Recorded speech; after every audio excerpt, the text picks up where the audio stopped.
মোদির সামনে আর সম্ভবত কোনো পথ খোলা নেই। এখন আপোস করতে হবে ডোনাল্ড ট্রাম্পের সঙ্গে। সেই কারণে এখন জোর গুঞ্জন হচ্ছে যে মোদি সেপ্টেম্বরে জাতিসংঘের যে সাধারণ পরিষদের অধিবেশন আছে সেখানে তিনি যোগ দেবেন। কিন্তু মোদি চান যে যুক্তরাষ্ট্রে এই জাতিসংঘের এই সফর উপলক্ষে তিনি যাতে আলাদাভাবে ডোনাল্ড ট্রাম্পের সঙ্গে কথা বলতে পারেন। তার জোর কূটনৈতিক তৎপরতা শুরু হয়েছে, কিন্তু এখনো বিষয়টা নিশ্চিত না। যদি ডোনাল্ড ট্রাম্প বৈঠকে রাজি হন তাহলেই মোদি সেপ্টেম্বরে জাতিসংঘে যাবেন, নতুবা যাবেন না।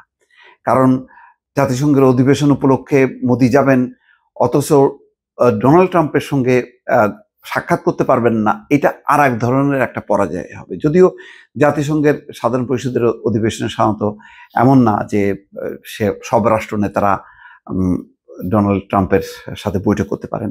একটা সাধারণভাবে আছে যে সেখানে নৈশ ভোজে আমন্ত্রণ জানায় আমন্ত্রিত দেশগুলোর সরকার বা রাষ্ট্রপ্রধানদেরকে বা যারা যোগ দেন, সেরকম একটা ভোজ হয়। সেই ভোজে সবার সাথে মানে কথাবার্তা হয়, জাস্ট গেট টুগেদার মতন, সেখানে আলাদা কোনো বৈঠক নেই। কিন্তু নরেন্দ্র মোদী চাচ্ছেন যে এই সেপ্টেম্বরে তিনি জাতিসংঘের সাধারণ পরিষদের অধিবেশনে যাবেন, যদি কিনা ডোনাল্ড ট্রাম্পের সাথে যাতে সাক্ষাৎ করতে পারেন। অর্থাৎ ডোনাল্ড ট্রাম্প যদি সাক্ষাতে রাজি হন, বৈঠক করতে রাজি হন, তাহলেই জাতিসংঘের সাধারণ পরিষদের অধিবেশনে যোগ দিতে নরেন্দ্র মোদী যুক্তরাষ্ট্র যাবেন, নতুবা যাবেন না। এই নিয়ে একটা তোলপাড় হচ্ছে। এর কারণ কি? কেন মোদী এত উদ্গ্রীব হয়ে গেল? কারণ হচ্ছে যে ইতিমধ্যে নানান খাতে ব্যবসা বাণিজ্য ধস নেমেছে।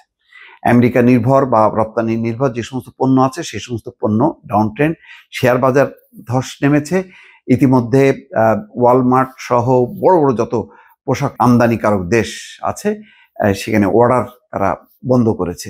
এখানে 50% শুল্ক আরোপ হয়েছে, 25-এর সাথে আরো 25% এটা হচ্ছে জরিমানা।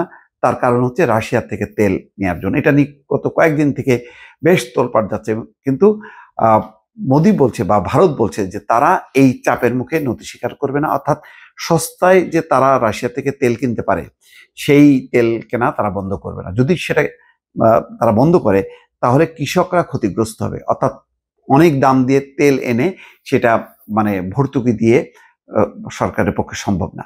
ফলে একটা সংকটের মধ্যে পড়েছে। আর ডোনাল্ড ট্রাম্প বলছেন যে তুমি মানে সস্তায় তেল কিনবা, কিনে লাভবান হবা, নো, তাহলে তো হবে না। এটা তো নিষেধাজ্ঞা আছে, নিষেধাজ্ঞা অমান্য করে তুমি তেল আনছো, সুতরাং তোমাকে জরিমানা। এখন এই প্রশ্নে ডোনাল্ড ট্রাম্প এত বেশি অনড়, তিনি বলছেন যে খেলা আরো বাকি আছে, অর্থাৎ আরো শুল্ক বসাতে পারে। এমন একটা শুল্ক যুদ্ধ শুরু হয়েছে। ঠিক সেই সময় সেপ্টেম্বরে যে জাতিসংঘের অধিবেশন আছে সেই অধিবেশনে চেষ্টা করছেন নরেন্দ্র মোদী যাতে ডোনাল্ড ট্রাম্পের সঙ্গে বসে ডোনাল্ড ট্রাম্পের মন নরম করা যায় এবং যেই জরিমানার শুল্ক আছে বা বাড়তি যে শুল্ক আছে, অর্থাৎ অন্যান্য দেশের সঙ্গে যেই পরিমাণ শুল্ক আছে সেরকম যাতে অর্থাৎ 15-20-র মধ্যে যাতে রাখা যায়, সেই চেষ্টাটা করবেন বলে জোর কূটনৈতিক তৎপরতা চলছে। ইতিমধ্যে নরেন্দ্র মোদী চেষ্টা করেছেন রাশিয়ার পুতিন, তারপরে চীনের শি, তাদের সঙ্গে বৈঠক করার জন্য। কিন্তু সমস্যা হচ্ছে ভারতের যে চীনের প্রেসিডেন্ট তাকে বিশ্বাস করে না। চীন একটা ভালো সাপোর্ট দিতে পারত, চীনের প্রেসিডেন্ট বিশ্বাস করে না তাকে। ফলে এই ঐক্যটা টিকবে না। এমনি সীমান্তে সেই লাদাখের একটা বিরাট অংশ দখল করে বসে আছে, এই সীমান্ত সংঘর্ষ আছে। তারপরে পাকিস্তানের সাথে যে দহরম মহরম, এই যুদ্ধে পাকিস্তান চীনের যুদ্ধ বিমান নিয়ে লড়াই করেছে এবং সেখানে 6টা তাদের যুদ্ধ বিমান ধ্বংস হয়েছে, তার মধ্যে 3টা রাফাল যুদ্ধ বিমান।